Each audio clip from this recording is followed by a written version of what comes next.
Good evening and welcome to the Coon Rapids City Council meeting for Tuesday, February 20th, 2018. If you could please join us and rise for the pledge. I pledge allegiance to the flag of the United States of America and to the republic for which it stands, one nation under God, indivisible, with liberty and justice for all. Just call the roll. Councilmember Griscoviac. Councilmember Kicker. Here. Councilmember Demmer. Here. Councilmember Geisler. Here. Councilmember Johnson. Here. Councilmember Wells. Here. Mayor Cook. Here. One absent, Griscoviac. Excellent, thank you. First item on our agenda then is to adopt this evening's agenda. So moved. Second. Motion by Geisler, second by Wells. Any discussion or corrections? Hearing none, all in favor signify by saying aye. Aye. Opposed? And that motion carries. We're looking at approving the minutes from the February 7th meeting. So moved. Second. Motion by Wells, second by Demmer. Any discussion?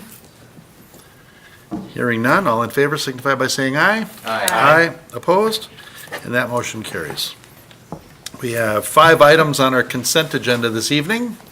The first one, item 2, is to approve a new animal impound agreement and fees to Dover Kennel Animal and Impound Services. That we received notification from Hillcrest Animal Hospital, the current contracted animal impound service provider since 2011, of their decision to no longer offer police animal impound services after February 28, 2018. Requests for bids were sent to potential service providers with a due date of February 2nd. The quick turnaround time frame required to obtain replacement service provider by the end of the month resulted in receiving 1 submitted bid. The proposed agreement term will start March 1st and is scheduled to end December 31st, 2018, unless otherwise terminated, and will automatically extend for additional 1-year terms unless either party gives written notice at least 60 days prior to the expiration of the term. Staff will take that time to evaluate services provided by Dover Kennel and also determine if another invitation to bid will be sent out to those additional providers that couldn't make the first deadline of February 2nd, 2018. The budget set for 2018 impound services is $13,500, and this is sufficient to cover the fees imposed by Dover Kennel Animal and Impound Services. So this item, we're looking at approval of the 2018 agreement and associated fees for animal impound services with Dover Kennel and Impound Services. Next item on the consent agenda is to adopt property and use agreement with the Coon Rapids Andover American Little League Incorporated. The Sand Creek Park redevelopment was completed in the spring of 2017. The city used the 2017 season to track use, maintenance, and traffic flow within the park. City staff met with representatives of Coon Rapids Andover Little League in the fall to discuss encroachments and maintenance changes created by the park development. We have a map here that shows, based on the current flow of CRALL facility users and efficient maintenance practices. Let's see. So Coon Rapids Andover Little League has provided Little League programs at Sand Creek for approximately 60 years. That's a cool thing, right, Mr. Kicker? Yes, it is. Yeah, all right. Absolutely. You played there. Yes, I did. It has maintained its property. Through the redevelopment project, many conversations were had with respect to property lines and historical use of the park. As opposed to a costly replat of the properties, both parties agreed to an agreement form, which was subsequently drafted by the city attorney.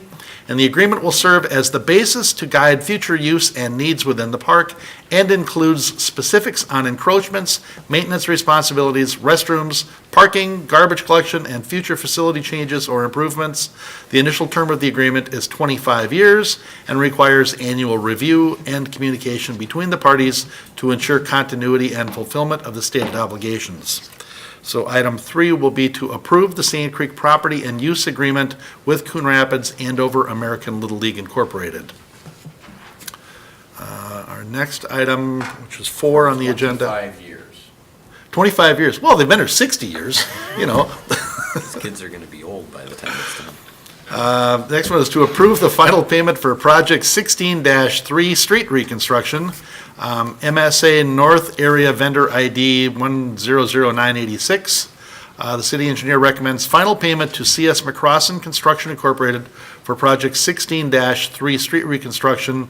This was completed in September of 2016. The actual project costs of $1,960,921.87, less the previous payments.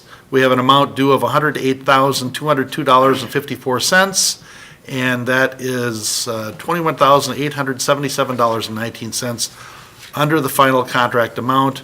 The changes were for relocation and reconnection of existing sanitary sewer services, as well as additional water main fittings, excavation of poor soils, and vac truck services.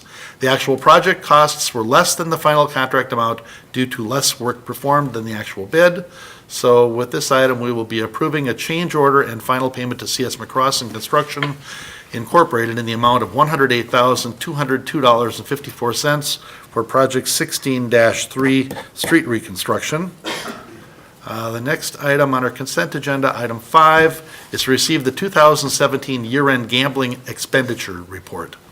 Staff has received and reviewed the semi-annual reports for July 1st through December 31st, 2017, showing gambling expenditures within the city of Coon Rapids and trade area for the 7 organizations at 15 locations.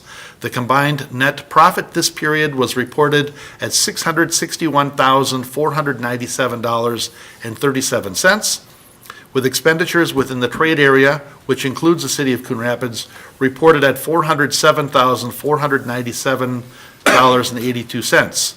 The reported expenditures specifically within the city of Coon Rapids for this period was $346,550.64.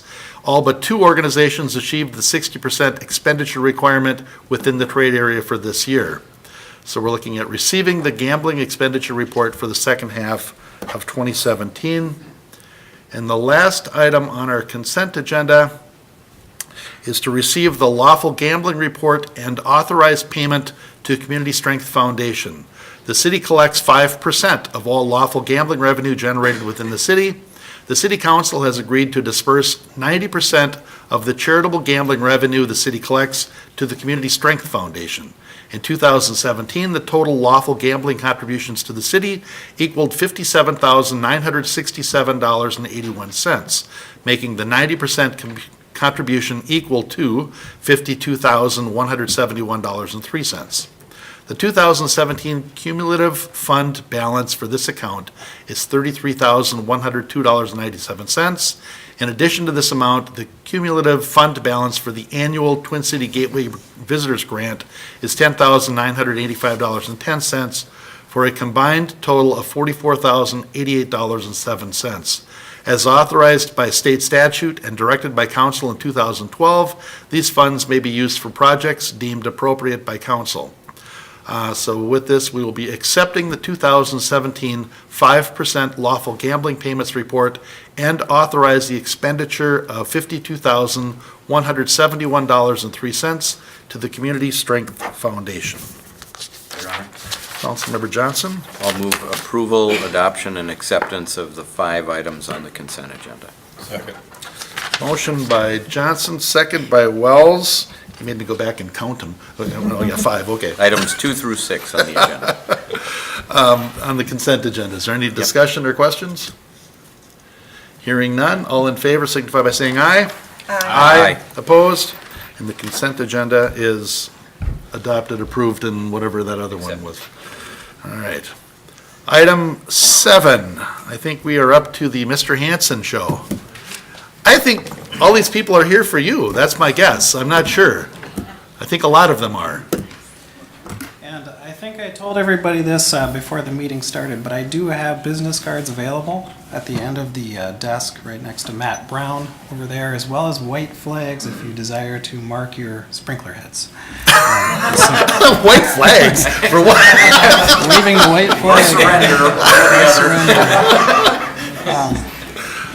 So, Mayor Cook and council members, I do have a short presentation, PowerPoint presentation here that I'd like to make. Excuse me, could you increase the sound, please? Speak louder. Sure, I'm sorry. I was just saying that I have a PowerPoint presentation prepared that I'd like to step through. It talks a little bit about the projects, as well as some background on how we rate streets that we intend for reconstruction. And I will just go ahead and get right into that. Hang on just 1 second. So is Is it it working loud better enough? now? Can you hear him in the back? Not yet. Steve, are you able to adjust that in the back somewhere? I heard a little feedback. Sounds like he was attempting to. And for those keeping up, this is item 7 on this evening's agenda. And it's to hold a public hearing and assessment hearing, consider resolutions 18-1, 6A, ordering project, and 18-1 sub 8, approving plans and specs. Wow, I hear myself now. We've really cranked it up. Is that working now? Oh, good. All right, well, I'll go ahead and get started, and if you still can't hear me, we'll see what we can do. Your speaker's turned off, I think. So your mic is on, but maybe you... Check. No, it's not on. Maybe that's where the feedback came. It's on. Hey, Steve, I need you should I to- give Mr. Hanson a handheld? Is this better? No? How about this one? It's nothing yet. Just hang on to it, maybe he'll turn it up. There it is. All right, okay. We'll go ahead and use this, and I'll try to talk as loud as I can. All right, so some background on the streets that are proposed for reconstruction here tonight. All of the streets that are proposed for reconstruction. All right. They've all been rated at the low end of fair, poor, or very poor, and all of these ratings were done in 2016.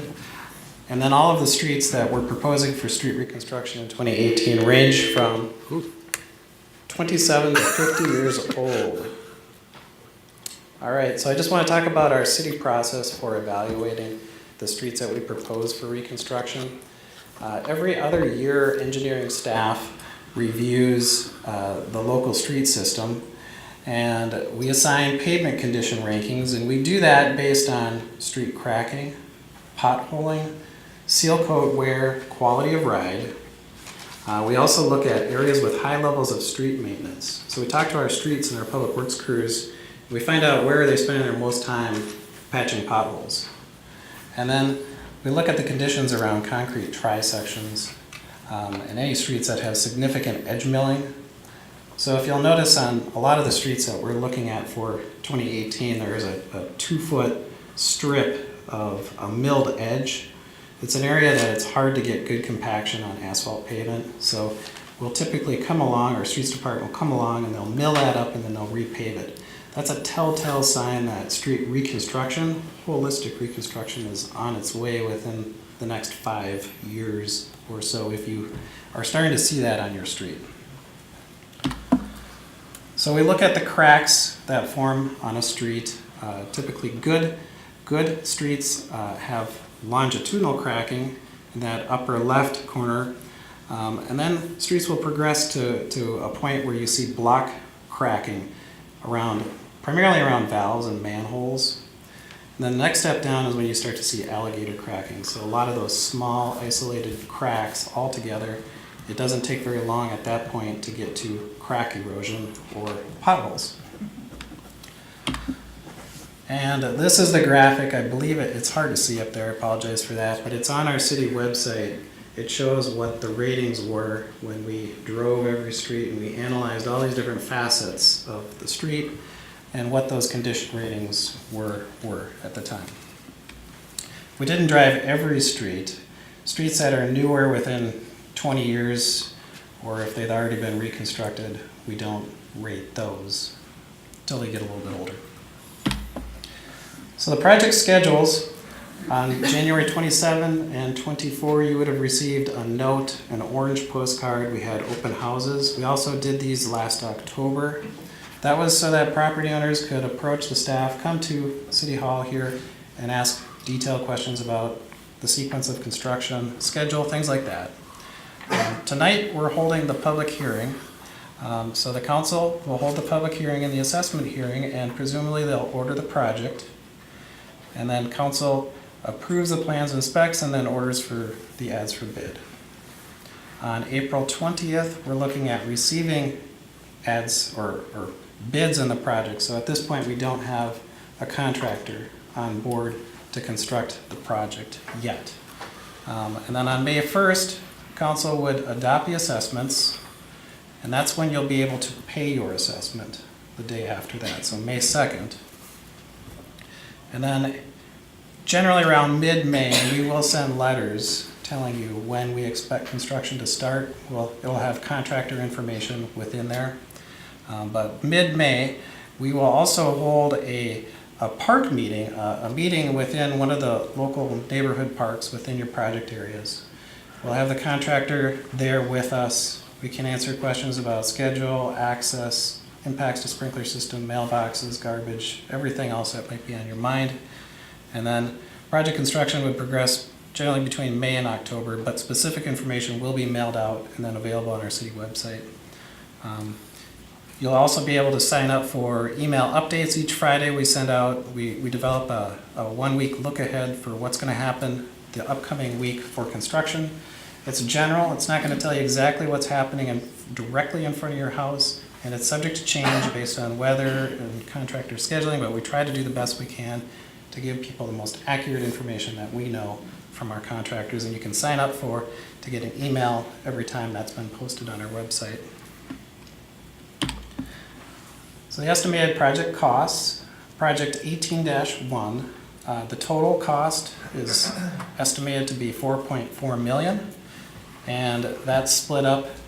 About $1.8 million would be paid for by the street reconstruction fund, and then the other costs for storm sewer, water system, sanitary sewer maintenance would be spread over enterprise funds or your utility bills, and then assessments would make up the $920,000 that would be remaining on that project. And 18-2 would have a very similar set of funding sources. The total estimated cost there is $3.2 million. So the assessment rates for 2018, a single family residence, $1,909.54. And then duplex, multifamily, twin home properties are assessed a little differently. They're assessed based on the front foot. And I just want to make something clear about the single family properties. Everybody pays the same. Whether you're a corner lot or an interior lot, everybody's paying the same rate. Duplex, townhome, apartment's a little different. That's the front footage, and that's $23.87 a foot. Commercial properties are $47.73 a foot. Industrial properties are a little higher than that, but we don't have any of those this coming year. Assessment payment options. So option 1, to pay off the assessment, you can pay between May 2nd and June 1st, and there would be no interest charged. So there's a 30-day period there that you can pay it off without any interest. After that, interest does start to accrue until November 15th when we certify it to Anoka County.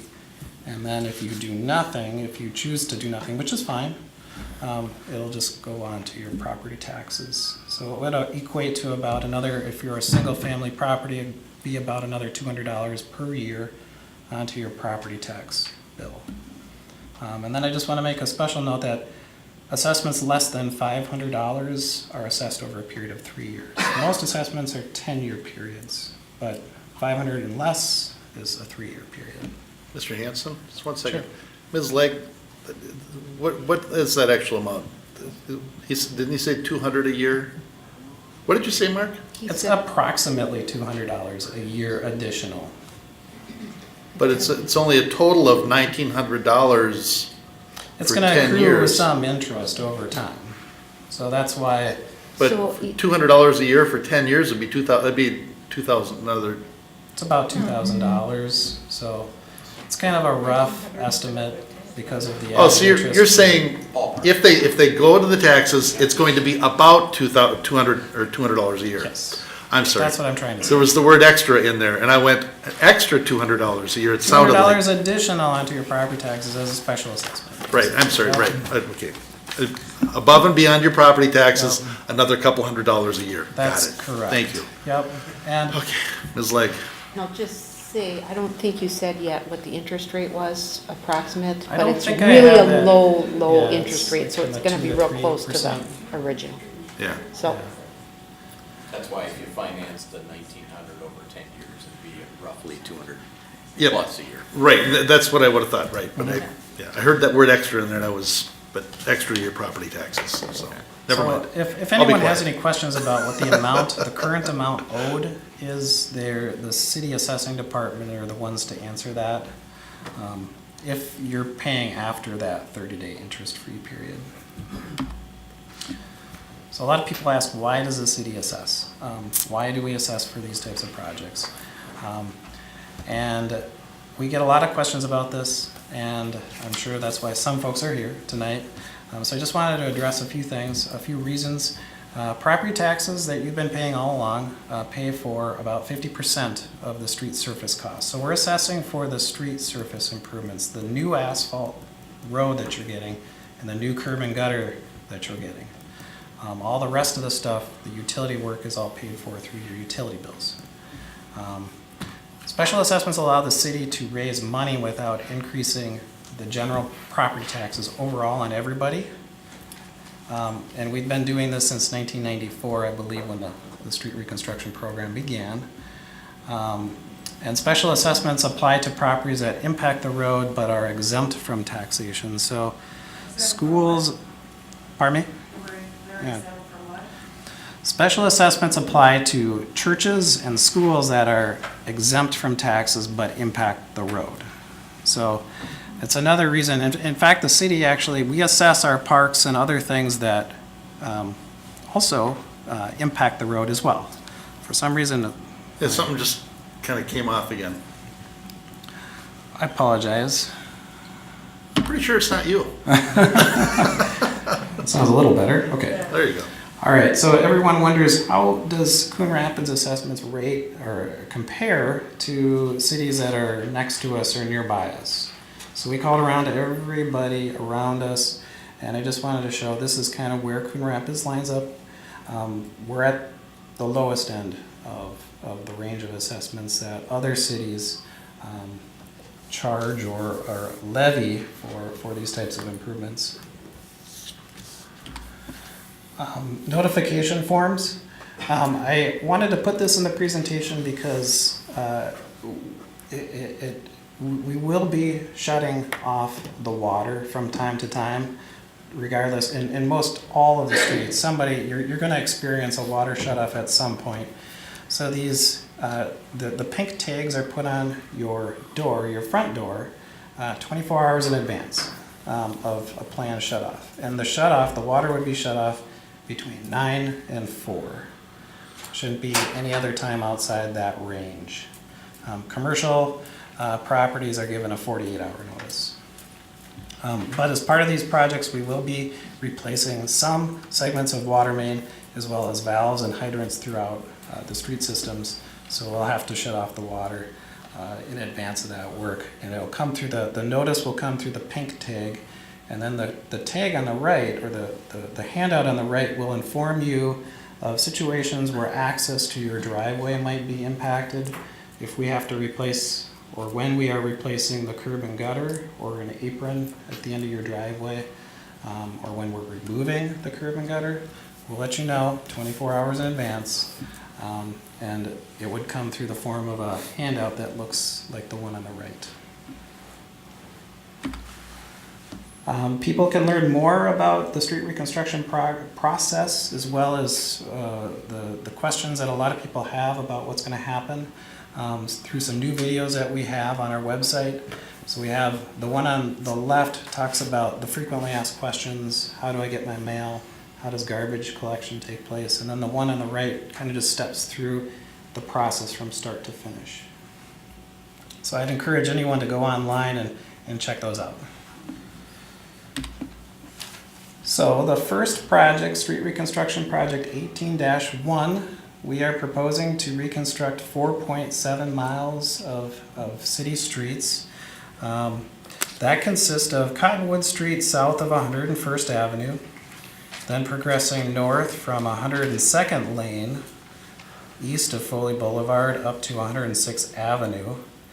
And then on the other side of Foley, streets generally consisting of 105th Avenue, 104th Lane, Holly Street, Juniper Street, and then the nearby cul-de-sacs. And then north of Egret, 107th Lane, 108th Lane, and then streets generally between Dogwood Street, University Avenue, and then south of Northdale Boulevard, and a segment of 111th Avenue, and then cul-de-sacs on 112th Lane off of Foley Boulevard and then Northdale Boulevard.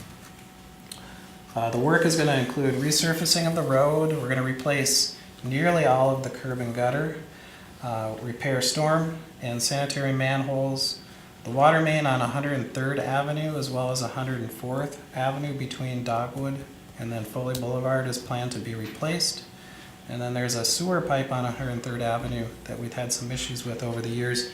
We're planning to replace that pipe as well.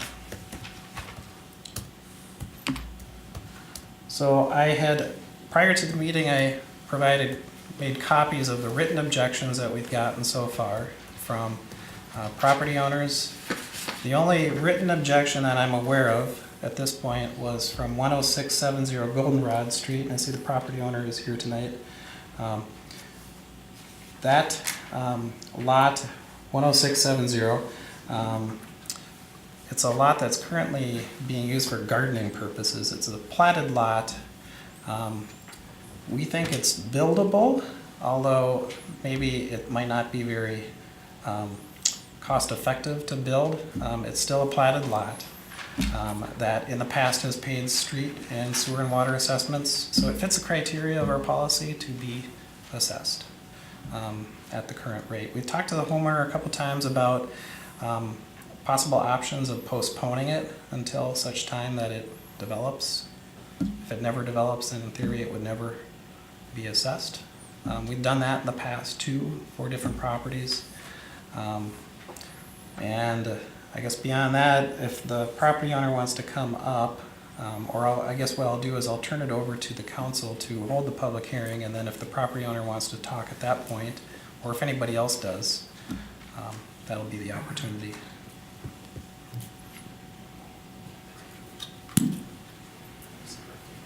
Are you ready? I'm ready. Okay. So are we gonna do, we've 29 sections of road here with project 18-1. Are we gonna try and stay specific to just this project now? Yeah, what I'll do is I'll go through the specifics of 18-2, and then we can do the public Okay, hearing for all that right. one. Yep. Okay. Is there any questions of council before I open the public hearing? Hearing none, okay, we are going to open the public hearing and the assessment hearing for project 18-1. And if you have any, if you're not sure which project you're in, because we're gonna be doing 18-1 and then 18-2. Can you put the map back up? There you go. Maybe that'll help. So is anybody here to address council under the public hearing, assessment hearing for project 18-1? Yes, sir. If you could come up to the mic and state your name and address, please.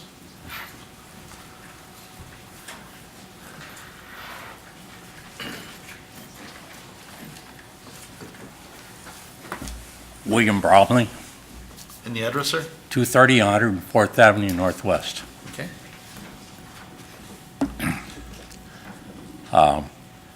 As you know, when the county did Foley Boulevard, they came in on 104th Avenue. And they did put in a new fire hydrant in my yard. They did bring the water main in past my driveway. And I just think that they took, basically from my property line in, would be 42 feet of my property was already blacktopped. They cut my driveway, ripped up all my sprinkling system, and said, well, you ought to take care of that yourself. They put the apron in. My driveway now going into my cement driveway is like a speed bump. I mean, you just come up nice or else you're gonna tear the front end off your car. And I just think that an assessment of $1,900 and some odd dollars for something that the county already did. Poorly, it sounds like. Well, the aspect of, I mean, I don't know how you would replace curb and gutter there when they put in all new curbing to get down to Foley to the storm sewers. And then, like I say, there was a hole in front of my yard that you could put a tank in. Yeah. There's the new fire hydrant, water main that went in past my driveway. And I think the assessment of $1,900 and some odd dollars is not fair when 42 feet of my yard has already been accomplished. Mr. Bromley? I have a question related for Mr. Hanson, because your property is really unique, because the project for the city is right in the middle of your yard, or right in the middle of your property. Right. The county kind of came halfway up, did some of the work that impacted your driveway. Right. And now the city is kind of finishing off where they cut off and is going to do the latter part. So I'd Right. like Mr. Hanson to address that, because that is a unique situation. That if you feel like you're ready to address it. Yeah, I because didn't otherwise, mean to cut you off. yeah, you can talk to staff and. Certainly,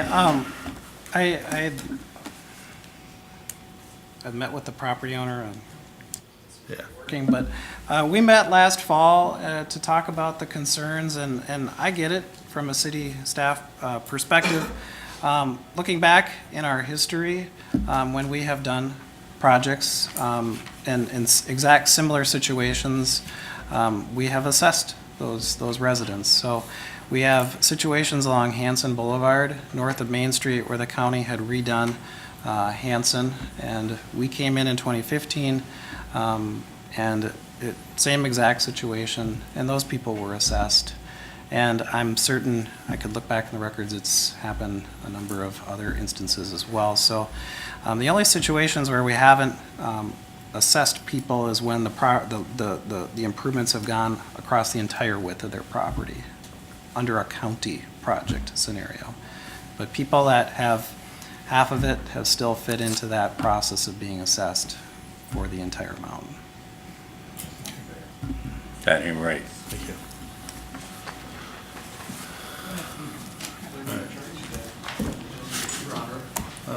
Mr. Brody. I believe that Mr. Hanson indicated there was only one written objection. I don't think Mr. Bromley's intending to object. He does need to provide that in writing, I will. and it needs to be I was done. just made aware of that No, I tonight. appreciate that, but in order to preserve that, you need to put it in writing before the public hearing is Right. over. But I mean, it's gonna be met with deaf ears and say, no, I'm gonna end up paying it anyhow. I'm just saying, in order for I'm just, anybody, hypothetically, I'm just trying to, I haven't been able to get a straight answer except, well, you have to pay it. And I mean, that to me isn't fair. If I may, Yeah, Mayor. What council is trying to suggest to you, and this is Right. as straight an answer as I can get to you right now, is tonight, Yeah, before this meeting concludes, please Before the- put your objection in writing. before this public hearing. Before the public hearing concludes. Yeah. Thank you, council. Yeah. Please sit down and write out your objection Okay. so that it can be preserved for future consideration. all right. Okay? Mr. Brody, it doesn't have to be in great detail, right? It Nope. just says I have his that. address, Yeah. and I'm contesting this or whatever, And and his so that way he can present it later, right? Oh, correct. Okay. We'll do it right Oh, now. yeah. Very good. Name, address. Is anybody else here to What's your speak name, at the your app? public hearing, assessment hearing for project 18-1? Thank you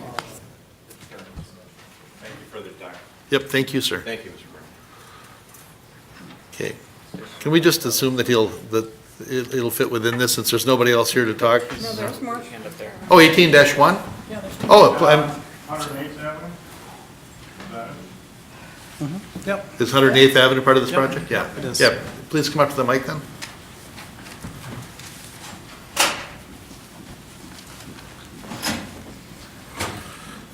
Two items. If you could just give your name and address, please? I'm Rick Malakowski, 221 108th Avenue, Okay. Northwest.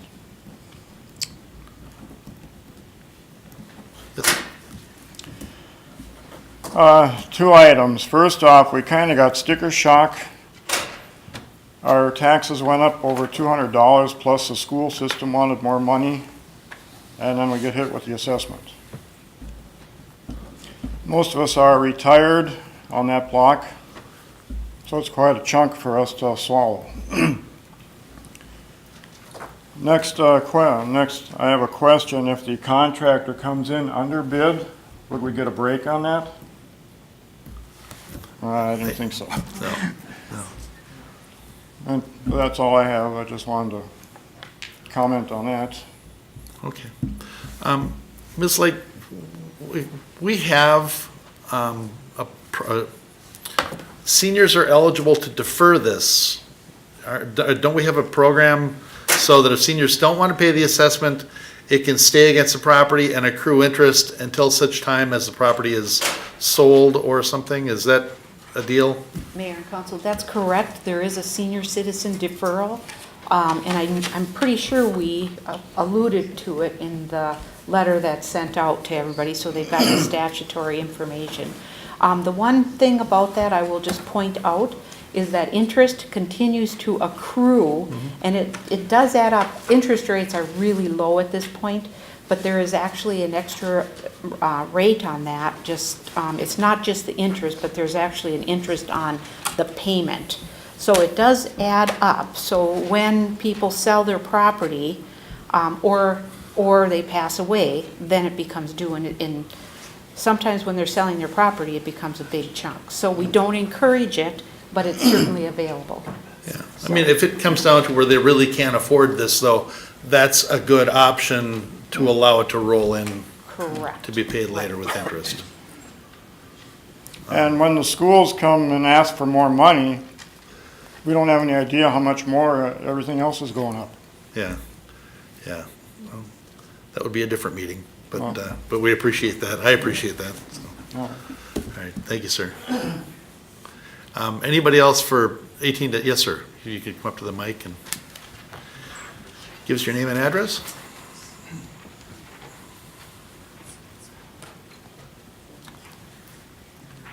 My name is Art McIntyre, and I live on 112th Lane.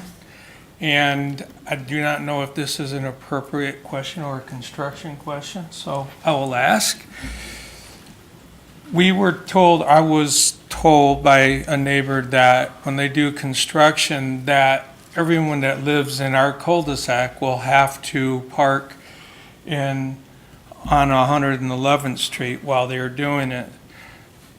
Was there any consideration for medical issues? For instance, my wife cannot walk from 111th all the way around to 112th Street because of medical issues.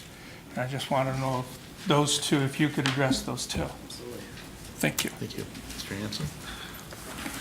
Absolutely is the answer. We can work around any circumstance, and we routinely work around that circumstance with folks that have problems getting in and out of their driveway. So when we need to do curb replacements or work on your driveway, we'll work very closely with you to provide you either an alternative access way in there, or we'll do half at a time. That's routine. And that's something we would do for anybody. Just make sure to grab my business card. We'll have a project inspector that will be out there full-time when all of the work is taking place, and his job is to not only keep tabs on the contractor and make sure they're doing the work correctly, but also to work with the residents and through these types of circumstances. So rest assured, we'll make sure to take care of that. Yeah. So Thank you. make sure you keep in touch. Absolutely. Anybody else for project 18-1? Yes, sir.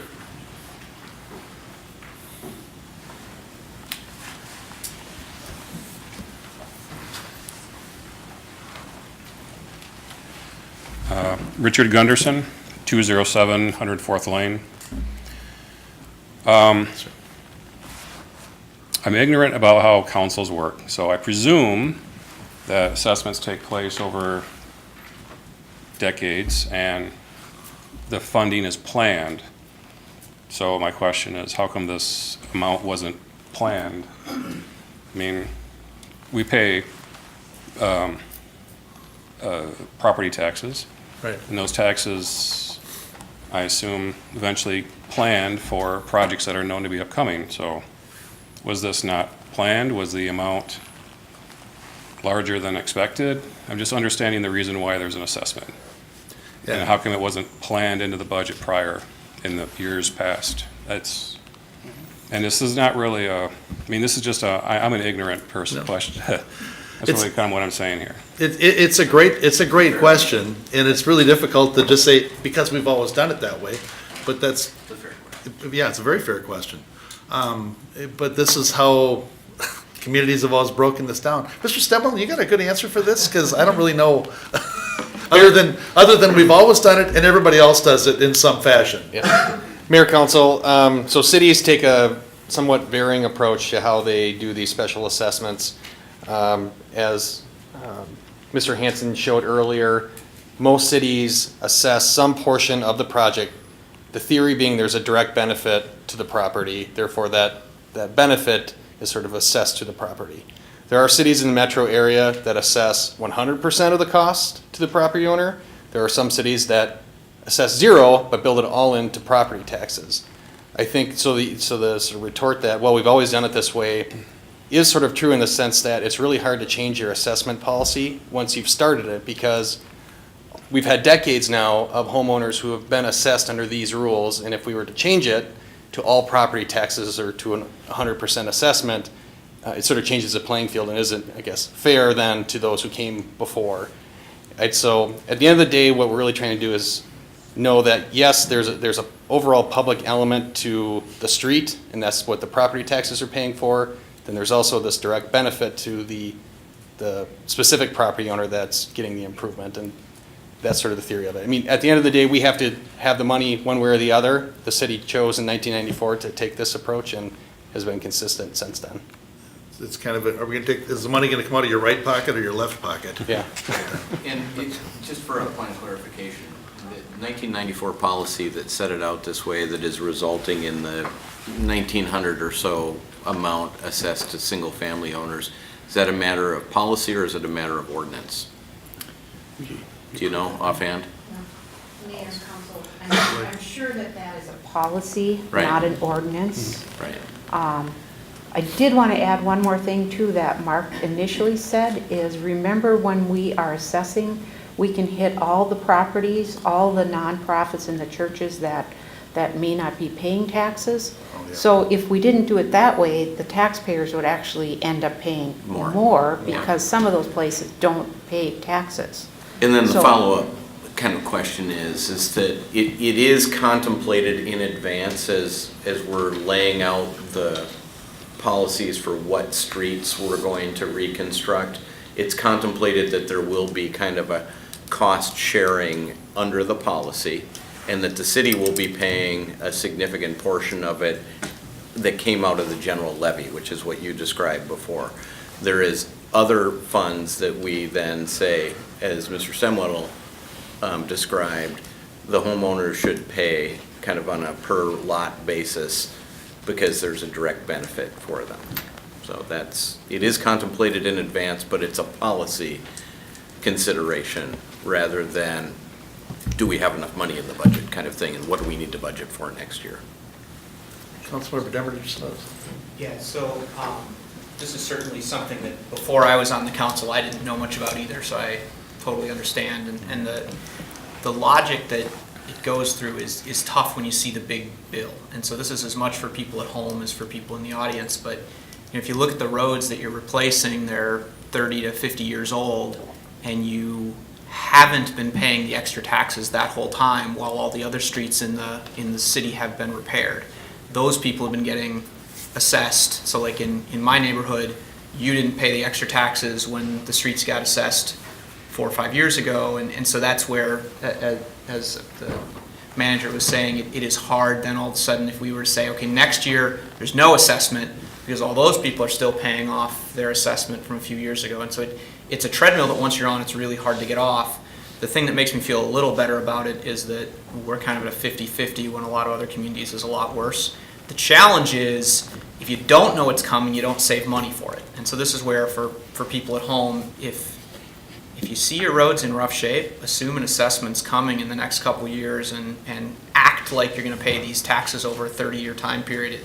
it is no fun when it hits you and you're not ready for it. I do think that we have good ways to spread it out over a longer period of time, and I do understand that the whole way property taxes are done is confusing, right? You've got the school district, you've got the county, you've got the city, and then in the end, the watershed.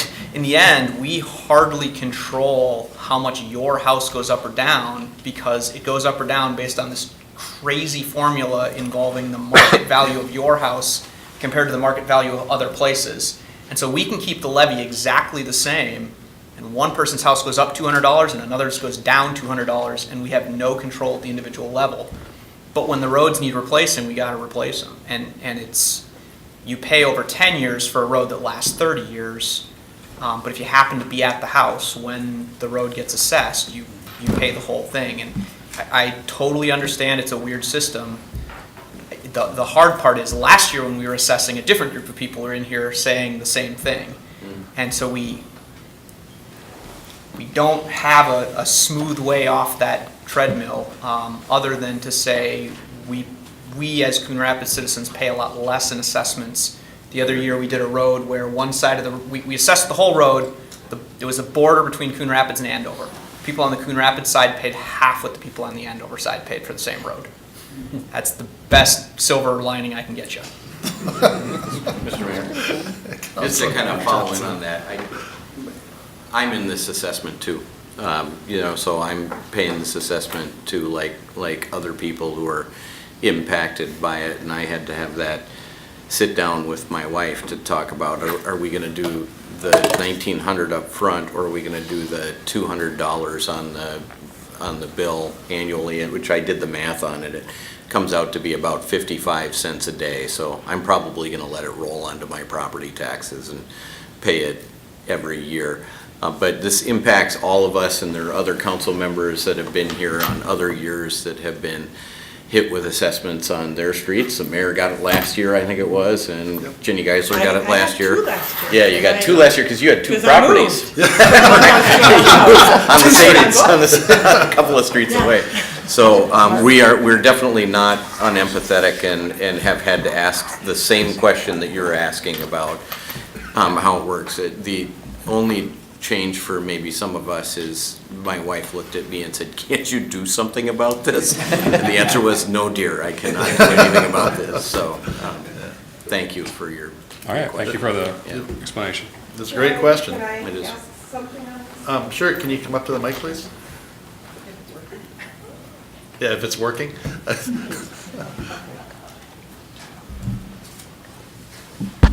Seems to be working That better. sounds like it's working.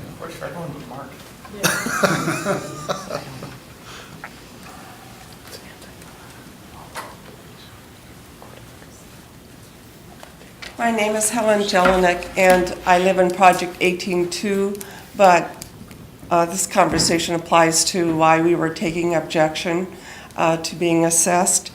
According to Minnesota state statute, the assessment must be a special benefit from the improvement being constructed. The assessment must be uniform upon the same class of property, and the assessment may not exceed the special benefit. Special benefit is measured by the increase in the market value of the land owing to the improvement, okay? So, with that being said, isn't the city's policy not in alignment with the state statutes? Because you don't see the value of a new street in front of your house? Yeah, if you're, the assessment comes in at $1,900, well, if that street isn't improved, will they forego the $1,900? Will they get an additional $1,900? So therefore, it says, if I read it correctly in the statutes, that if the special assessment doesn't increase the property value, it should all be done through local taxes. If I read it correctly, I'm not an attorney. Yeah. No, that seems consistent. No, that's, So therefore, I'm wondering if, this should be a tax issue and not people being paid or having to pay special assessments. okay. So I guess the argument would be is if the street was all alligator cracked out in front of your house, is your house worth $1,900 less than if it has a brand-new street and Would it be worth $1,900 more if they repaired it? That's how I interpret the statute. What statute are you saying? I think it's 420. yeah, it's like 429051. I can just address this just a little tiny bit. I was here in '94 when we first started this, and at that time, what we did, because that is the statute, we do understand that it's supposed to improve your property, that's why there's a right to appeal, like the other fellow that signed, if you don't believe that you're getting that kind of improved value in your house, you can appeal this assessment. But what we did, before we ever did adopt any of these assessments, is we actually did some tests for the value before a street was improved and the value after. And it clearly did improve the value of the home. So we do feel that you're getting that benefit of that $1,900. We have, over the last few years, and I don't remember how many times we've done it, but we've actually had appraisers come out and value that, give a value to see if we're still giving people the benefit of the amount that we are assessing. And I am pretty sure that the value was much closer to like $5,000 in improvement when you do the street, when you don't. And I don't remember that number exactly, but I know it was a lot higher than what we have been doing. You were comparing that to a gravel road versus a tar road? No, not at all. Well, maybe just to add one more thing to your comment to what you're saying, Sharon. The last time we did an appraisal test by a certified appraiser to review art was in the fall of 2014 for our 2015 projects. And they said at the time that the benefit was between $2,000 and $5,000. Which is sort of why the other cities can charge more for assessment than us, because they can charge more and still meet the statute. Yeah, okay. Did you have that statute site? I'm curious about it, because I'm not seeing the phrase special benefit in the applicable statute. that's always the language that I've heard. I don't have a It copy may of be the part of the statute with me. interpretation. I'm sorry, I don't have it. All right, thank you. Thank you. And if you would still like to contest the assessment, make sure you actually write something. We have. Oh, yeah, they have done that. Okay, We'll get very to good. that. Yep. Thank you. All right, is anybody else here for project 18-1? Yes, sir, please come up to the mic.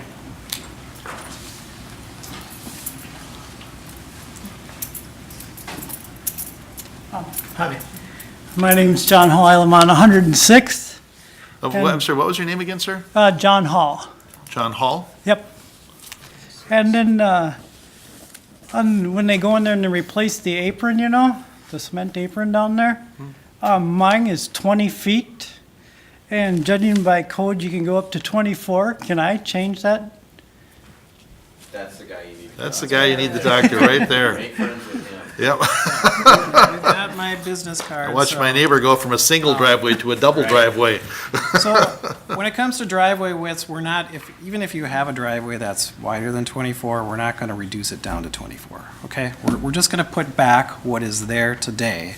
If you want additional width, we'll compute up what that cost is gonna be. Okay. And then we'll tell you what it is. You'll sign an agreement that you'll pay for it. Okay. When the work is complete, we'll send you an invoice. Oh, It's okay. not gonna be that much, on the order of a couple $100, I would expect. Oh. And so how do I have to tell you ahead of time or? You give me a call tomorrow. Okay, and then we can set it Yep, up? yep. Oh, perfect, thank you. Yep. Yeah, you see all kinds of little tweaks out there as they're working on it, but. Anybody else for project 18-1?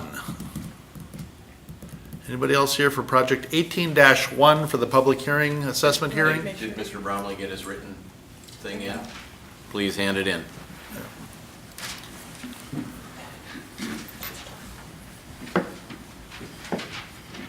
Okay. Thank you. All right, thank you. And with that, then we will close the public hearing for project 18-1. Mr. Hanson? On So, to the next I one, suppose or we think should you do need something to- about it, huh? Yes. Hang on. All right, so we held the public hearing in the assessment hearing. And now we're looking at adopting the resolutions. Council? Your Honor, can I just double check something? Demmer, yes, you can. So just so that I make sure everyone's clear, this is voting to do the work. If any of the contested, what happens with contested assessments from here? Because we're not saying that we're not allowing the contest. Right. If the contestment, if the contest won, this number, this 840,000 whatever and 78 cents would go down. Mr. Brody had his hand up. I think he has an answer. But yes, we're not adopting the actual assessment today. This was the opportunity for the assessment hearing to get your objections into that. We'll be adopting the assessments at the next, when we award the project, I think in May. May 2nd, I believe. May 2nd. If there are any changes that staff would recommend, we would present them to council. If ultimately council gets to decide those assessments. If we do decide to adopt them, even with the objections, then they still preserve their right to appeal those assessments onto district court, where they'll have that ability to do so. At the May 2nd meeting, we will provide you a summary of our coordination with each of the property owners that are providing written objections. Right. So this vote is to move forward with the project. Correct. Bid the project, yep. And there's an implication that we will continue to use the assessment system, but we're not deciding whether anyone's contested assessment wins or loses. Correct. Mr. Mayor. Councilmember Johnson? This is, a lot of this project, most of it, and if not all of it, is in my ward. And I believe that the streets need this work. And accordingly, now that the public hearing is closed, I'm going to move adoption of resolution 18-1, parens 6A, close parens, ordering the improvement, which will require a supermajority vote of the council. Can I stop you there? Sure. Thank You want to bifurcate it? Please. Okay, sure. Second. Motion by Johnson, second by Geisler. Discussion. Do you have something? I was gonna say second. Oh. All right. All in favor signify by saying aye. Aye. Opposed? There's your supermajority. Okay. And I would follow that by moving adoption of resolution 18-1, parens 8, close parens, approving the plans and specifications and ordering advertisement for bids for the project. Second. Motion by Johnson, second by Demmer. Discussion. Kicker. Motion by Johnson, second by Kicker. Discussion. Hearing none, all in favor signify by saying aye. Aye. Opposed? And that motion carries. Mr. Mayor, just briefly. Mr. Hammer? It appears as if that first Tuesday in May is May 1st, not May 2nd, so just so there's no confusion, the date would be May 1st and not May 2nd. Thank you. Oh, yeah, that's what it says here. Adopting assessments will be presented to council on May 1st, 2018. All right. Let's see. So now, we're at item 8. We'll be holding a public hearing and assessment hearing considering resolutions 18-2, 6A, and Mr. Hanson. All right, some specifics on project 18-2. So this project involves the reconstruction of Pheasant Ridge Drive south of Coon Rapids Boulevard. Also includes 114th Lane and 115th Avenue, and then segments of Undercliff and I believe Silverrod Street, or Verdon Street, excuse me, south of Coon Rapids Boulevard. And then it moves up to an area that's generally across from Morris Bay Elementary School, between Crooked Lake Boulevard and Northdale Boulevard. And then from so the first street to be redone is 118th Lane up to 121st Avenue. And then we have a group of streets. Okay. We also have a group of streets in the northwest corner of the city that consist of Carey Street, Lily Street, north of Northdale Boulevard, as well as 129th Avenue, Marigold Street, Silverrod Street, and 131st Avenue. The goal with this project is to resurface the roads. We will be replacing any damaged curb and gutter, driveway panels, as well as repairing any storm or sanitary manholes. Periodically, we will be replacing valves and fire hydrants that don't meet our current city standards. So on this particular project, we have, when I developed this PowerPoint slide, I had 18 written objections from the Shenandoah Park neighborhood. And I have supplied the council with one copy. All of the objections were written exactly the same. So I provided you with one copy of what that objection looks like. Since this presentation was developed, I received another 7 more. That consists of 130, 136, 130 Quay Street, 13147 Quay Street, 13119 Quay Street, 13127 Quay Street, and then 3442 131st Avenue, and then 13146 and 13130 Rose Street. So I believe that's a total of 25 properties within the Shenandoah Park development.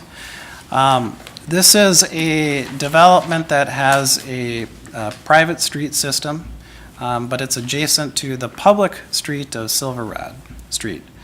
So our process for computing an assessment like this is we look at the total front footage along Silverrod Street. We multiply by the multi-family rate of about $23 and I think 87 cents. And then divide by the total number of properties that are property owners that are being assessed. And we do this because of the fact that there are private streets within that development, within that neighborhood. And it equates to about a third of what a typical single-family assessment would be. So in this case, it's $419.22 that would be assessed over a period of 3 years at an interest rate of 2.56%. And to my knowledge, that's the only written objections we received on this particular project. Are there any questions that the council might have about the scope of the work or anything else? Councilmember Demmer? The history with private homeowner, similar situations. Yep. I'm assuming we didn't just invent this policy. You've done the same thing in the past? That's correct. This has been our past practice for many years. It's written into our assessment policy that we updated, I believe, in 2016. I believe it's a fair, equitable way of looking at the process. The last city I worked in, for example, considered all of these properties the same as single family. So everybody paid the same if you were a single family. So the townhomes within a private development, even though they had to maintain their own private street system, were still paying the same as somebody that fronted directly onto a public street. I think this is a little bit more equitable way of doing it, considering that they do have access onto Silverrod Street and do use that road.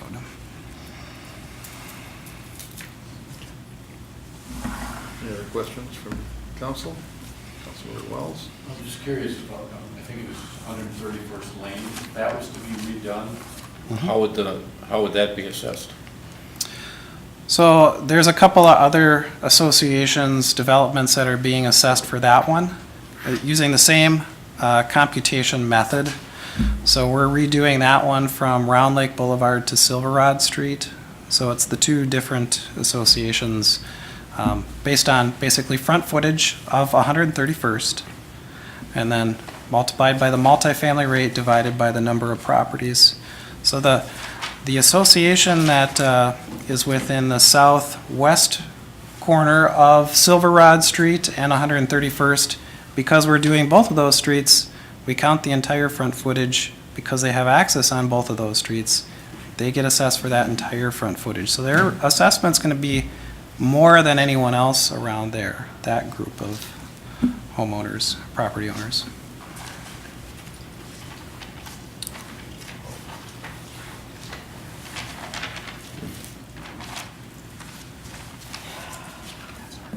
Yeah, that's harder. So if it was a single family on the corner, that wouldn't happen, right? Single family only gets assessed once and Right, so everybody you don't pays get the charged same. for So we don't both make any roads. distinction between, yeah. Yeah, But on a, how about on a business that was on a corner where both roads, you did both? Yep, and that's always been our practice, Okay. yep. Oh, because it's by the foot, so. All right. As long as, I'll clarify, as long as they have access to both of the streets being improved. Which is the case with that southwest. Correct, yep. All right. Any other questions of Mr. Hanson? Anything else you need before we open the public hearing? All right. Well, then with that, we will open the public hearing and assessment hearing for project 18-2, which is the 19 streets here that talked about. Oh, but, up to the mic, please.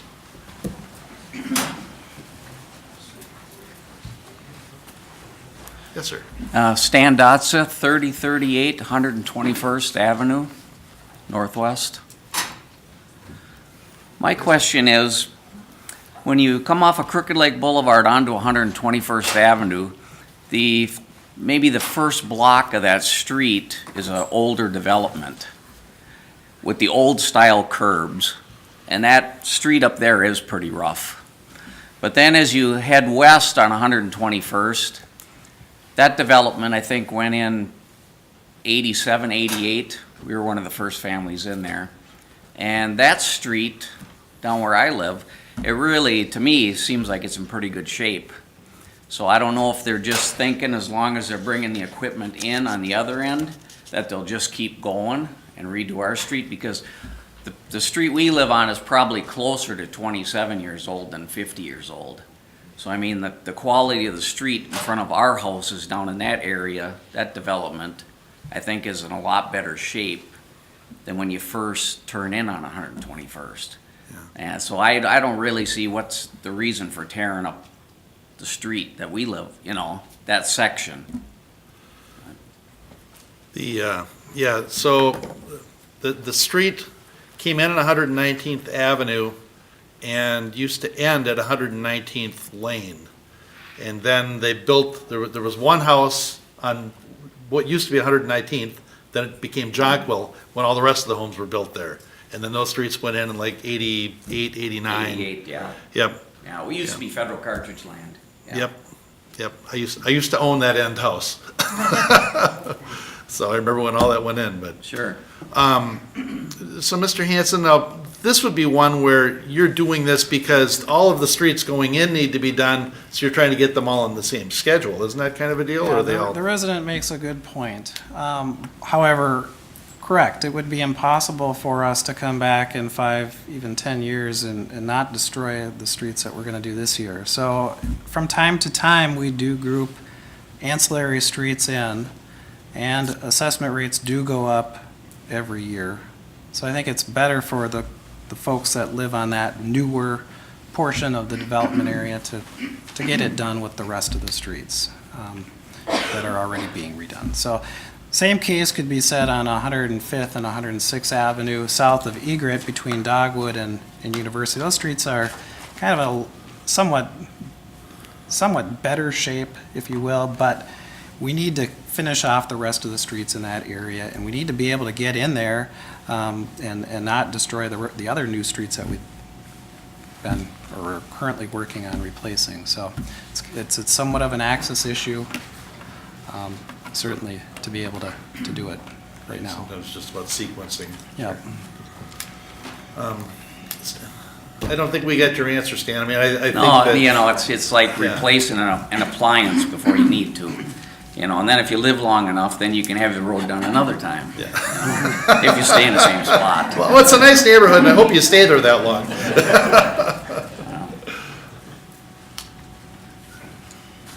All right, yeah. Anybody else here for project 18-2?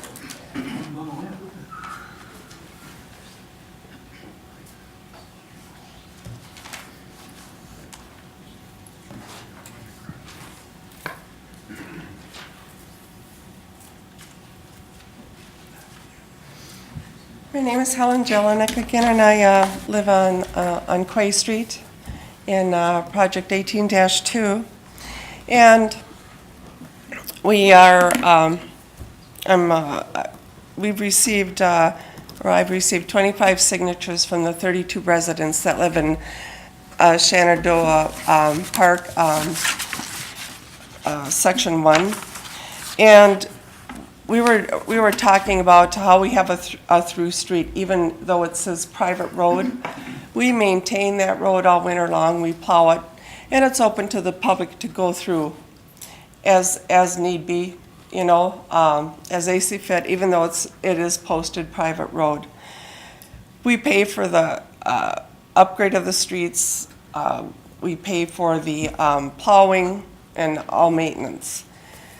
And in 2024, we will be redoing that street that the public uses, and it's going to cost us each homeowner $4,700 to upgrade the street. It's projected in our meeting minutes or our projections for annual expenditures. Plus now, we're asked to pay another $419, so it's over $5,000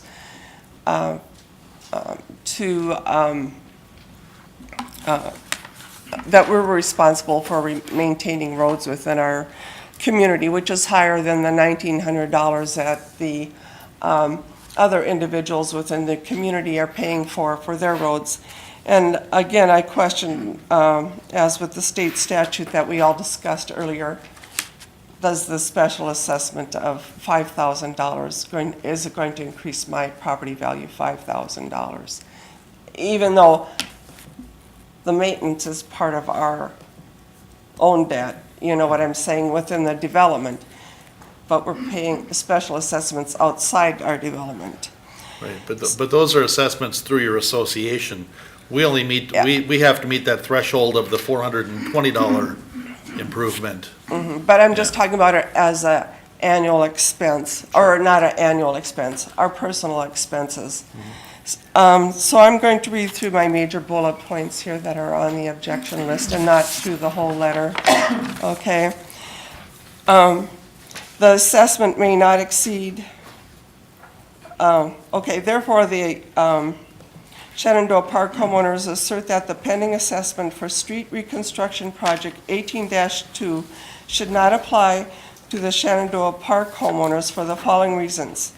According to state statutes, the assessment may not exceed the special benefit. Special benefit is measured by the increase in the market value of the land owing to the improvement. The homeowners pay for the use and maintenance of city streets through local taxes and have met their obligations for the use of city streets. Street maintenance and repair costs for the homeowners defined as private roads to meet city requirements as defined in the master plan articles of incorporation for the Shenandoah Park homeowners far exceeds the assessments allocated to other city residents located on city streets. Cray Street is a through street open to use by the general public and is maintained by the Shenandoah Park homeowners. Other townhome associations included in the special assessment do not maintain a through street used by the general public. That's why our expenses for the roads are so much higher. The Spring Lake Park, the Shenandoah Park homeowners' financial burden to meet the city requirements is disproportionate and exceeds the amount on average paid by owners of homes on city streets. So that's why we believe that the assessment is unfair, even though it's only $419. By the time you add it to the $4,700 that we anticipate paying on or before the year 2024. Okay. Thank you. So is there, based on this feedback and or based on our thoughts, do you have any feedback for us, or what are your thoughts? No, so tonight I don't think we're not set up to respond to this. You can contest them tonight, but then that just allows you to go through the process of contesting it. We're not actually responding to those tonight. We're answering questions. Okay, so do we get a written response to our questions or to these? Yep, we'll follow up with every property owner after this meeting, and we'll talk. We'll lay out the process for you to contest the assessment in district court, which would be your next step. And then you'll state why you denied it? Well, it would be the court, I guess, if it went that far. No, I mean, Mr. the Brody? city is going to say, We will. well, we're going to go for. We will internally review your objection. We'll address that as part of our adoption next time, and it'll ultimately be up to this council whether it adopts the assessment. I will indicate, as Mr. Hanson has, that it does match our policy in terms of this assessment. We think the value to each of these individual properties exceeds the amount that we're assessing. I mean, I can tell you that much, but we will review, as we do all of our objections, to see whether we feel that it meets state law and our policy. And then do you give the people that have objected a written response? It would be part of the agenda packet. I don't think we specifically give a written response to an individual objector. We just make that part of the next council package. It'll be addressed there because the council actually ultimately have to adopt the assessment. Okay, that's published? Yes. Okay, okay. Thank you. Thank you, Helen. Ma'am, is this, ma'am? Oh, Helen. Thank you. Is anybody else here that would like to address council for project 18-2? Project City 18-2? Yes, ma'am. Yes, I was just going to come to, my name is Linda Buchholz, and I live on 131st Lane, which is also part of 8-2. I'm curious about the fact that I'm in Shenandoah Villas 1, right across the street from Shenandoah Park. And each one of us in our buildings have been assessed $481. And Shenandoah Park people have been charged $419. And I was kind of curious what causes there to be a It's a difference math in thing. that. Mr. Hanson? So, as I was kind of explaining before, your development fronts 131st and Silver Rod, whereas Shenandoah Park only fronts Silver Rod and has their access onto Silver Rod. So that's what they're being assessed for. So the footage, you have more footage basically. And I don't know, you might have more people to spread it out over, but My that's how the building math runs works on out. Round Lake Boulevard and 131st. And the other buildings run on 131st and Silver Rod. So I'm being assessed. But you're because- within that whole Okay, group. so because I have two Yes. driveways? Essentially. Or two Yep, entries? Yep. You Then can I get in each assessed way. more? Yep. Okay. And just to follow that, the key there is that we're doing both of those roads in this group. Correct. That other group has two roads as well. We're only doing one of those two right now. So when the other one comes along, they'll get assessed again, so you're. If they have an access. They do. do Yeah. and so it's just a weird situation where we stop doing 131 and turn down, we don't keep going on it, otherwise they would have gotten both as well. Okay. Anybody else here for project 18-1? Two. Yes. Anybody here? If you're still here for 18-1, yeah, sorry. No, is anybody else here for project 18-2? 18-2? All right, then we're gonna close the public hearing and the assessment hearing for project 18-2. Where are we at? So, Mr. Mayor, Councilmember Geisler? as we've made all of the statements with 18-1, this is just moving it forward. It does not making the assessments. That happens in May. And so I would make a motion to adopt resolution 18-2 sub 6A. Am I in the right one? Mm-hmm. Okay. Ordering the improvement. Okay. Second. Motion by Geisler, second by Wells. Discussion? Hearing none, all in favor signify by saying aye. Aye. Opposed? And that motion carries with the supermajority. And I'll also make a motion to adopt resolution 18-2 sub 8, approving the plans and specifications and ordering advertisement for bids. Second. Motion by Geisler, second by Wells. Discussion? Hearing none, all in favor signify by saying aye. Aye. Opposed? And that motion carries. All right. Are you here for the vacation too? No. Okay.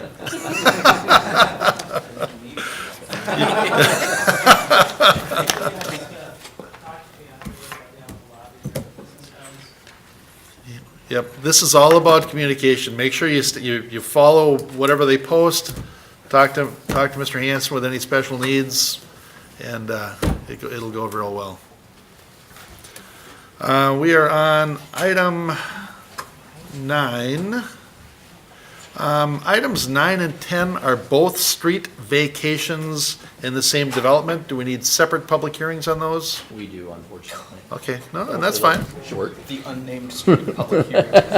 Yeah. It's like a song. All right, so we are looking at vacation of public roadway easement on 100th Avenue. This is in that Port Riverwalk area down near Avocet. I'm thinking we're not going to have anybody for the public hearing. Mark's a lot more important than we are. Obviously, yeah, Mark just moved the whole meeting out to the hall. All right, so the HRA currently has a preliminary development agreement with Centra Homes to develop the HRA-owned Port Riverwalk site on the south side of Coon Rapids Boulevard near Avocet Street with residential uses, including the sale of detached townhomes. We are currently working with Centra on the terms of a full development agreement. We've been working on resolving various title issues on the site, and one of these issues involves old street rights-of-way within the site that were never vacated. So we're looking to adopt a resolution to begin the process of vacating these streets. January 16th, Council adopted resolution number 18-22 to consider the vacation of the public roadway easement. All utilities have been notified. However, Xcel Energy objected to the vacation of the public roadway easement because Xcel Energy has electric lines within the public roadway easement to be vacated. Xcel Energy agreed to the vacation of the public roadway easement if the city reserves a non-exclusive utility easement in favor of Xcel Energy over the south 20 feet of easement number 1, public roadway easement to be vacated, and over the north 20 feet of easement number 2, public roadway easement to be vacated. The process for vacating an easement under the city's charter requires a public hearing and passage of a resolution. Does anyone have any questions before I open the public hearing? Hearing none, we will open the public hearing. Is anybody here to address council for vacation of public roadway easement, 100th Avenue? Anybody here to address council on the public hearing? We'll close the public hearing. Vacant land's a lot easier. Yep. So, let's see, we've conducted the public hearing, now we're looking at adopting the resolution. Councilmember Demmer. Move to adopt resolution number 18-36, vacating a public roadway easement for property located at 100th Avenue Northwest. Second. Motion by Demmer, second by Geisler. Any discussion? Hearing none, all in favor signify by saying aye. Aye. Opposed? And that motion carries. Item number 10 is basically the same description, same, Xcel Energy has electric lines within the public roadway easement to be vacated. They agree to the vacation again if we reserve a non-exclusive utility easement in favor of Xcel Energy. CenturyLink also indicated it may have cables within the vacation area. The city's legal counsel has indicated that it does not appear as if those cables are in the area of vacation, so it is not necessary to reserve an easement for CenturyLink. The process for vacating an easement requires a public hearing and passage of a resolution. So, same general area again. We'll open the public hearing for vacation of the public roadway easement. Is anybody here to address council for the vacation of the public roadway easement? I keep feeling he takes a camera and shows the empty room. So seeing that, we'll close the public hearing and reserve to council. Your Honor. Councilmember Demmer. Nothing's more exciting than vacating an empty street with no name. I'll move to adopt resolution number 18-37, vacating a public roadway easement dedicated in the plat of Coon Creek Park. Second. Motion by Demmer, second by Kicker. Any discussion? Hearing none, all in favor signify by saying aye. Aye. Opposed? And that motion carries. We're going to end up calling that the unnamed street. Yes.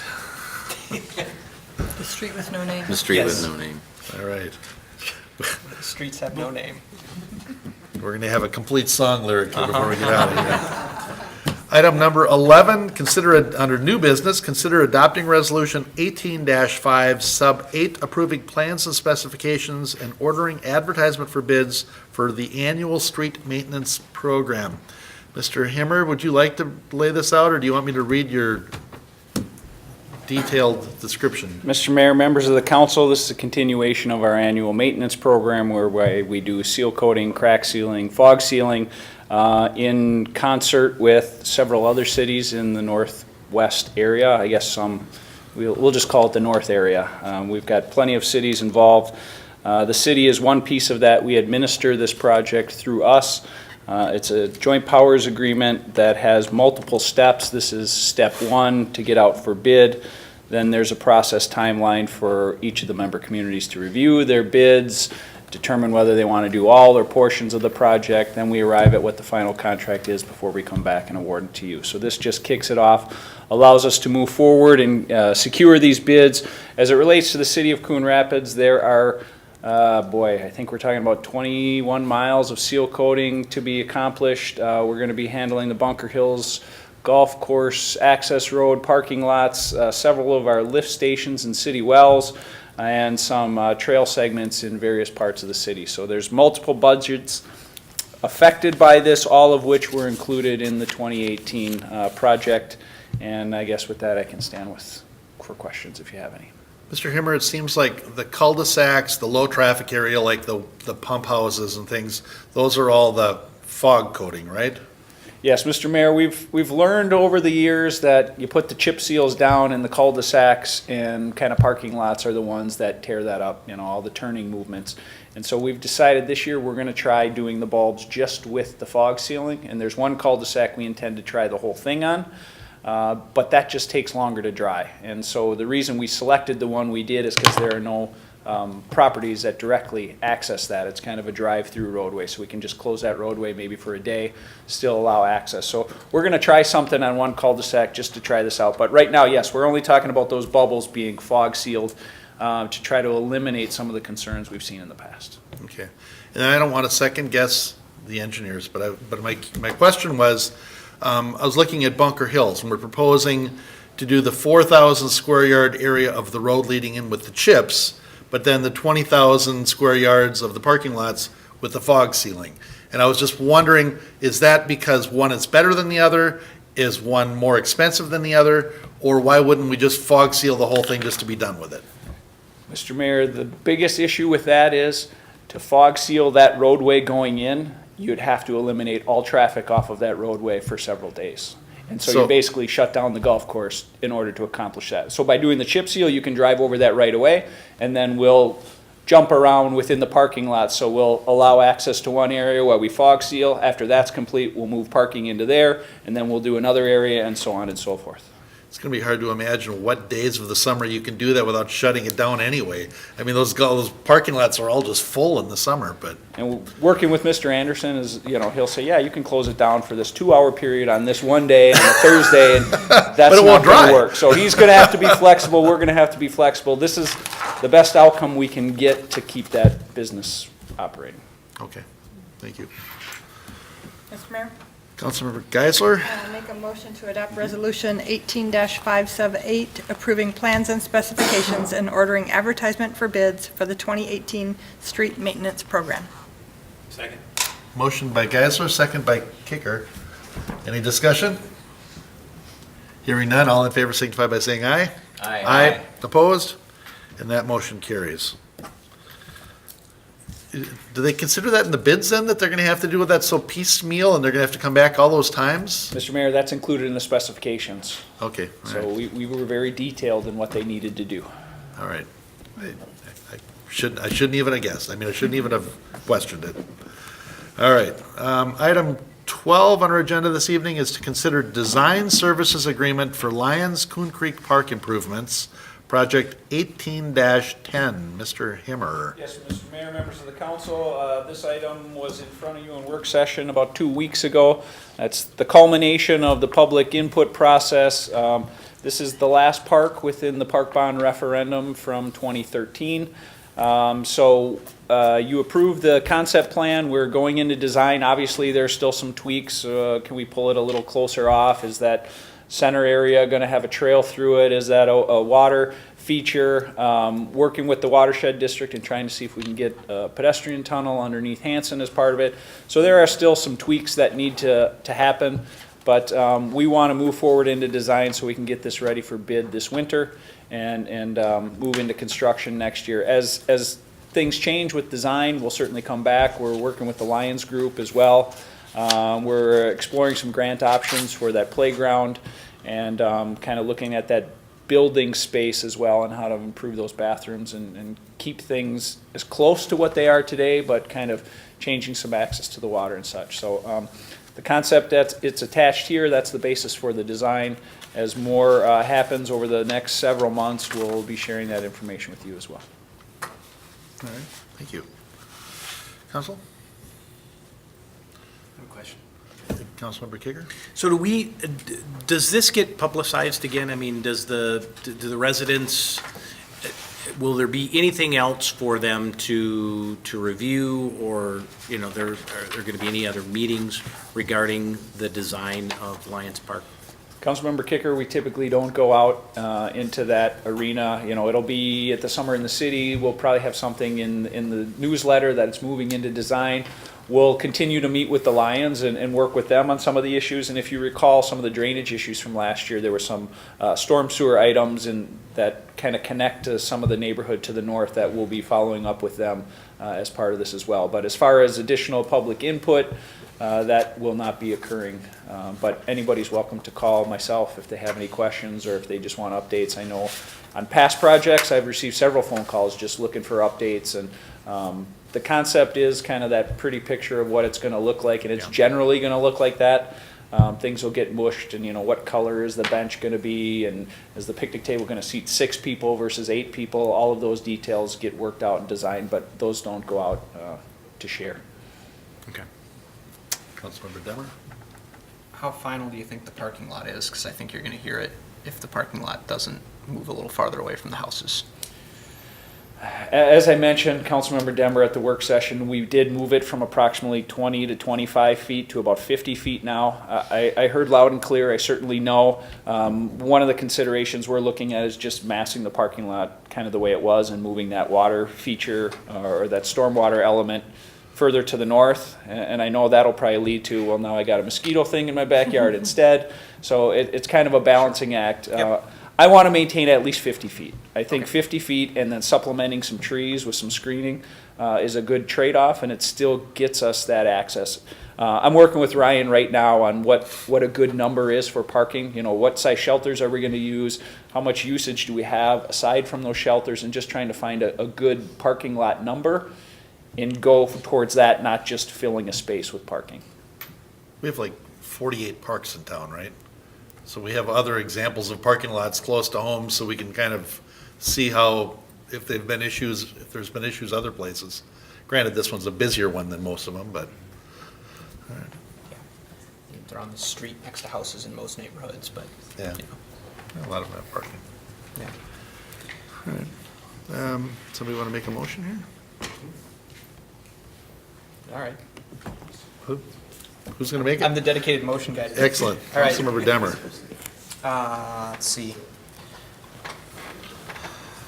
I don't see the resolution number, so move. Just award a design service agreement. Yeah, move to award a design service agreement to WSB and Associates, Inc. in the amount of $110,458 for Lion Coons Creek Park Site Improvements Project 18-10. Second. Motion by Demmer, second by Kicker. Discussion? Hearing Make it none? fun. Make it fun. All in favor, signify by saying aye. Aye. Opposed? And that motion carries. Item 13 on this evening's agenda is to consider Resolution 18-38, authorizing Drake MDG Limited Partnership Housing Revenue Bonds. Ms. Legg, do you want to cover this, or do you want me to read your very good notes? Mayor and Council, maybe I'll just briefly tell you what's happening. We have, as a city, authorized the Drake Apartments to issue housing revenue bonds. Because they need cash in a little different manner than what was initially contemplated, they've restructured the deal a little bit, so they're gonna use a loan from a bank for part of it. So it's basically the same financing deal, but it's just gonna lower the amount of the bonds a little bit, and they're gonna get a loan from a bank for about $700,000. So other than adopting this resolution now, I mean, nothing else will change, and they'll just go forth with it that way. Okay, excellent. Councilmember Demmer, our motion maker. Yeah. Dibs. We move to adopt Resolution 18-38, authorizing the issuance, sale, and delivery of multifamily housing revenue bonds related to Drake Apartments project. Second. Motion by Demmer, second by Johnson. I'd just like to jump in and say that I think that with our work in the Port Riverwalk area, this is very timely to fix up the stuff around it. Any other discussion? Hearing none, all in favor signify by saying aye. Aye. Opposed? And that motion carries. We are at the open mic public comment, but since Mr. Hanson took the crowd with him, we don't have anybody left for open mic. We don't have any reports on previous open mics. Other business. Councilmember Demmer? So with the topic of assessments, every year we do assessments. Every year people are surprised that assessments are a thing, and I know that people who've been around through them know that they're a thing, but I guess I would kind of wonder if there's any way that staff can brainstorm ideas of educating people on how likely they are to get an assessment in the next 5 years, what the assessment's likely to look like. I know it's not like it's your fault that people don't know assessments are going to come, but whether it's here's the condition of the roads by our count in your area, therefore it seems likely in the next 10 years, and you can look that up on the website, or just something. It would be great if fewer people were surprised when they got them, and I know it's a challenge everyone runs into, so just if you have any creative ideas for how to talk to people about assessments, and maybe part of it's just talking about it at the end of a city council meeting, that if the roads in front of you are in rough shape and you call us to fix the potholes, eventually they're going to end up being an assessment, and we try to keep our assessment rates really low, and the city pays for half and you pay for half. But if you're looking for ways to be assessed less often, the best thing to do is figure out ways to have less heavy traffic on your road, and if that means you get together and find ways to have less garbage trucks coming through your neighborhood, I don't know what else you can do. It's a fact of life that assessments are going to happen, and the best thing you can do is plan for them and save a little money if you can.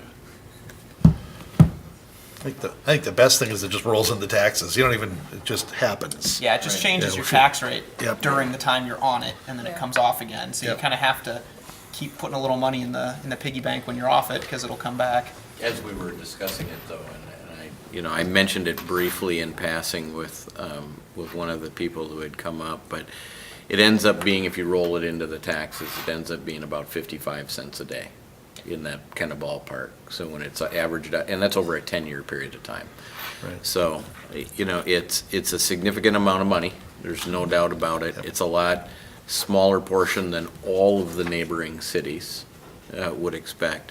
I think the one thing that I'd be curious in, and I would just leave this for Mr. Himmer and Mr. Stemwedel and others to think about going forward, is once we identify a street as being in that kind of poor condition, and we're expecting that in the next 3 to 5 years, we're going to roll that onto an agenda for street reconstruction or whatever, is there some kind of information that we can give them, at that point in time, to plan for a future special assessment, or to plan for the future, so that they can start saving in advance and they know it's coming at some point in time. Yeah. Mr. Mayor? Yeah.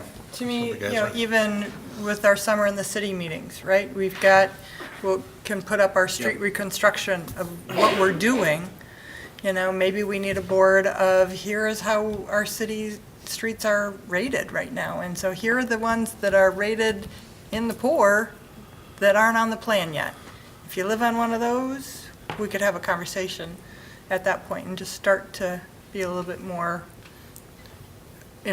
put it in front of people, because I think the data is there if they want to go look for it, but we could be more, They don't know. push it out a little bit more. I will say this, I had an interesting experience last year because a lot of the street reconstruction work has been in my ward, because the streets are older over there, over the last few years.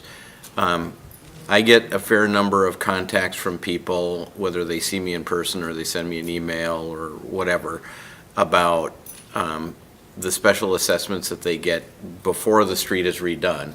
Then they work with Mr. Hansen, and the street gets redone, and then those same people come back to me, and usually, I can think of maybe only one exception, they are extraordinarily happy about how great that new street is and how good it was to work with him and how he listened to them and how, you know, they made certain little tweaks or changes that really helped them out on their property. So it can actually be a very good experience in the long run for all of our residents. It's kind of painful when you're going through it, when you don't know the water's going to be off and you don't know if you can get back to it, but you make the best of it. I mean, the neighborhood kids loved watching all the work. The retired guys would be out in the end of the driveway on their lawn chairs with a beer, you know. So speaking of construction, this Thursday, February 22nd, 4:30 to 6:30 is the open house for the Hansen grade separation. It's in the Coon Rapids Civic Center, Thursday, February 22nd, 4:30 to 6:30. There will be a presentation at 5:15 p.m. So if you are curious about the Hansen rail grade separation, make sure you stop in there. And then something that was just released today that I think is going to be important to anybody with students, probably not a lot of Coon Rapids, but the School District 11 is looking at building 2 new elementary schools, so they're going to be shifting a lot of boundaries. So it would be a good idea to go to the school district's website and see if you are going to be impacted. And it's ahschools.us/boundaries. And they're going to be discussing, there's going to be a presentation at the March 26th school board meeting, and they've got a lot of dates, and there's a lot of information coming out on that. Your Honor, with that topic, I was told that 17 out of 24 elementaries will see change in boundaries, so. 4,500 students are shifting. Yeah. Yeah, it's going to be a big deal. Any other business to come before council? Your Honor, are you going to mention the hockey game on Friday night? No, I wish you would. You are.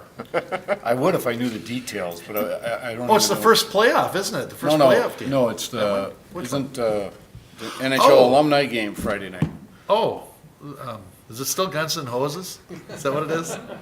Yes, it is. I'll go. Mayor Council, Mr. yes, Stemwedel. Coon Rapids Ice Center this Friday evening, I believe at 7:30. The NHL alumni will be playing the Guns N' Hoses team led by Officer Brian Plotz.